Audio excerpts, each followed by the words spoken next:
사랑하는 성도 여러분, 반갑습니다. 좋은 아침입니다. 하나님은 신실하십니다. 하나님 나라는 반드시 이루어집니다. 오늘도 하나님 나라의 로드맵인 하나님 말씀 가지고 또 우리 소망 가운데 나아가시겠습니다. 요한계시록 7장 1절에서 8절 말씀입니다. 1절, 이 일 후에 내가 내 천사가 땅 내 모퉁이에 선 것을 보니 땅의 사방의 바람을 붙잡아 바람으로 하여금 땅에나 바다에나 각종 나무에 불지 못하게 하더라. 자, 이 일 후에라고 시작하고 있는데요. 여섯째 인을 떼는 장면까지 보았습니다. 여섯째 인을 뗄 때에 이 천재지변과 모든 영원하지 않은 것들이 흔들리고 하나님의 진노, 어린 양의 진노가 그 위에 있음을 보게 되었는데요. 이때에 이 진노의 큰 날이 이르렀으니 누가 능히 서리요라는 질문으로 여섯째 인을 떼는 내용이 마쳤는데요. 이 일 후에라는 내용에서는요, 누가 능히 서리요라는 이 질문에 대해서 능히 설 자가 있음을 보여주는 삽입구라고 할 수 있겠습니다. 먼저 요한이 본 것은 땅의 네 모퉁이에 네 천사가 서 있는 모습이었습니다. 그들은 무슨 일을 하고 있느냐고 하면 바람으로 땅, 바다를 전멸케 할 권세를 받았는데요.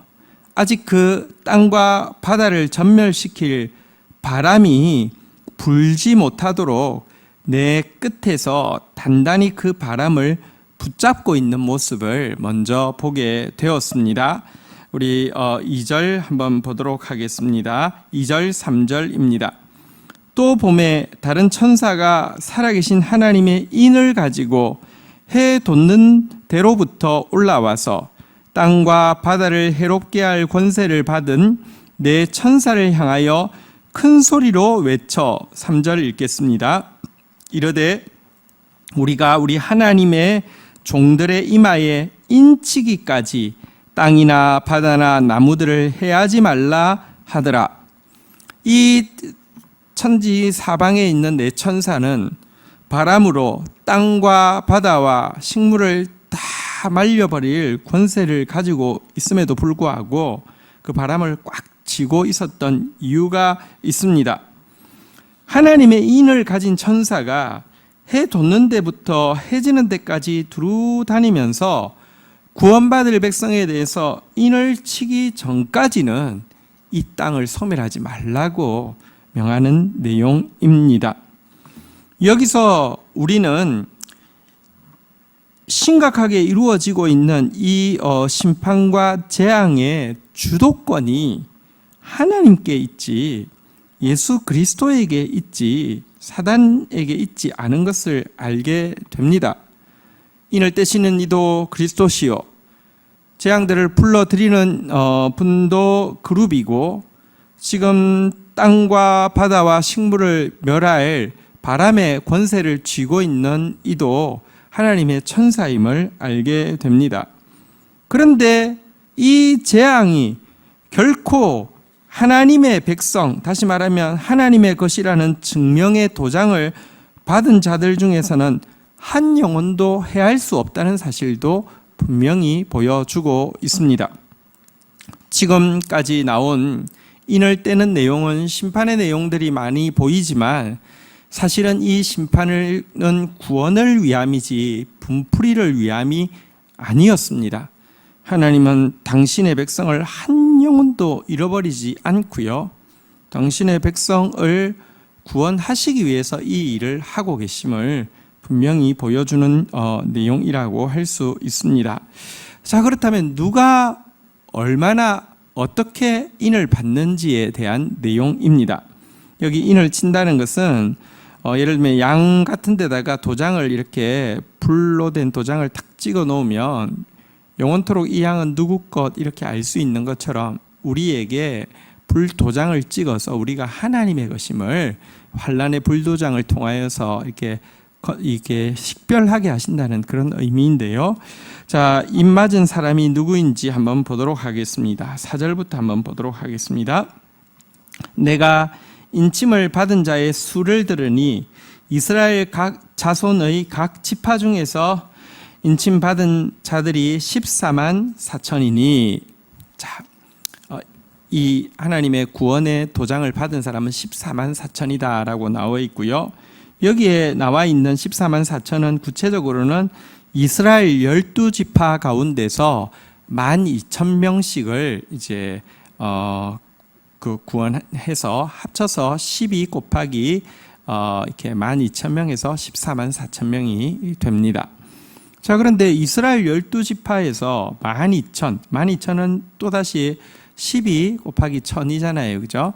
그러니까 이 10이라는 숫자가 완전수이고요. 1000은 많다는 뜻인데 12지파, 완전한 12지파에게서 12 곱하기 12 곱하기 1000, 그러니까 또 완전한 많은 백성들을 구원한다 이렇게 되어 있는데 여기서 구체적으로 무슨 뜻일까요? 자, 12지파의 이름이 나오고 있는데요. 5절부터 8절까지 내용입니다. 유다지파 중에서 인침받은 자가 12,000이요. 르우벤 지파 중에 12,000이요. 갓 지파 중에 12,000이요. 아셀 지파 중에 12,000이요. 납달리 지파 중에 12,000이요. 므낫세 지파 중에 12,000이요. 시므온 지파 중에 12,000이요. 레위 지파 중에 12,000이요. 이사갈 지파 중에 12,000이요. 스불론 지파 중에 12,000이요. 요셉 지파 중에 12,000이요. 베냐민 지파 중에 인침받은 자가 12,000이라. 어쨌든 12지파에서 12,000명씩 해서 14만 4천이라고 되어 있는데요. 자, 그러면 이스라엘 백성들 가운데 이렇게 14만 4천이 구원받는다는 뜻인가? 그런 뜻이 아닙니다. 여기 나와 있는 12지파는 구약에 나와 있는 12지파와는 몇 가지 점에서 차이를 보이고 있습니다. 첫 번째, 구약의 12지파 중에서 단 지파가 있는데요. 여기 명단에 보면 단 지파는 빠져 있습니다. 단 지파에 대해서는 성경에 보면 이들이 적 그리스도의 어떤 상징으로 계속 나오고 있는 면이 있는데요. 구약에는 그럼에도 불구하고 단 지파의 이름이 주로 나오고 있는데 여기 14만 4천에는 아예 빠져 있는 것을 보게 됩니다. 12 제자가 있었는데 그 중에 가룟 유다가 빠진 것처럼 단 지파가 아예 빠져 있다는 점이 특이하게 다가오고요. 두 번째는 레위 지파는 이스라엘의 12아들 중에는 속하지만 12지파 중에는 포함되지 않았었습니다. 왜냐고 하면 이들은 구별되어서 제사장의 역할을 해서 이 나머지 12지파를 축복하고 중보하는 특별한 사명을 맡았기 때문입니다. 그런데 여기 12지파에는 레위지파가 이 단지파 대신에 들어가 있음을 보게 됩니다. 이것은 이들 모두가 이제 하나님 앞에서 제사장과 같은 구별된 존재가 되었음을 반증하는 그런 의미도 가지고 있습니다. 그리고 사실 요셉의 두 아들 에브라임과 므낫세가 다시 말하면 다른 지파에 비하면 한 대수 아래인 말하자면 야곱의 손주인 이 두 지파가 들어가 있었는데요. 그 중에 에브라임 지파는 사실은 참 교만하여서 12지파를 분열을 일으켜 북이스라엘을 만들었던, 그러다가 심판받은 이 북이스라엘을 주도하는 세력이었는데요. 이 교만의 이름인 에브라임 대신에 여기 보니까 하나님께서 참으로 경건하게 여기는 요셉, 그들의 아버지인 요셉의 이름으로 바뀌어서 에브라임 대신에 요셉의 이름으로 바뀌어서 불리고 있음을 또 보게 됩니다. 이 세 가지, 단은 빠지고 레위는 들어가고 에브라임의 이름은 이 요셉의 이름으로 바뀐 이 이스라엘 12지파의 이름 자체는 곧 이들이 이스라엘 백성들이 구원받는다는 의미가 아니라 새 이스라엘이 구원받는다는 의미임을 알 수 있게 됩니다. 그래서 사실 앞에도 나와 있는 24장로가 12지파 더하기 12사도가 24장로였지 않습니까? 그래서 14만 4천 역시 12지파 곱하기 12사도 곱하기 천천만만할 때 많은, 그래서 신구약의 참된 교회, 다시 말하면 새 이스라엘에 속한 모든 자들을 하나님이 하나도 잃지 않고 도장 찍어 당신의 백성으로 구원할 때까지는 이 땅 가운데 있는 땅 사방면을 쥐고 있는 이 바람으로 세상을 심판할 권세가 임하지 못하게 막고 있다, 이렇게 이야기하고 있습니다. 오늘 이 본문을 통하여서 우리는 심판 가운데에서도 구원받을 백성을 결단코 잃지 아니하시는 하나님의 신실하심을 보게 되고요. 그래서 우리는 두려워할 것이 아니라 도리어 하나님의 인침받은 백성답게 살아갈 수 있도록 참 이스라엘, 새 이스라엘 되어질 수 있도록 우리 자신을 살피고 돌아보는 자 되어야 되겠습니다. 에브라임 같은 교만한 이름은 요셉 같은 경건한 이름이 되어야 되겠고요. 이제 우리가 모두 한 사람 한 사람이 다 레위 지파처럼 거룩한 제사장이 되어야 되겠고요. 우리 안에 있는 단의 요소, 이 거짓과 사악한 요소들은 빠져나가야 될 것입니다. 주신 말씀 가지고 주님 앞에 기도하며 나가도록 하겠습니다. 하나님 감사합니다. 온 세상이 전염병으로 또 이 홍수로 고통당하고 있습니다. 아니, 이보다 더 큰 재앙들이 앞으로 꼬리를 물고 일어날 것입니다.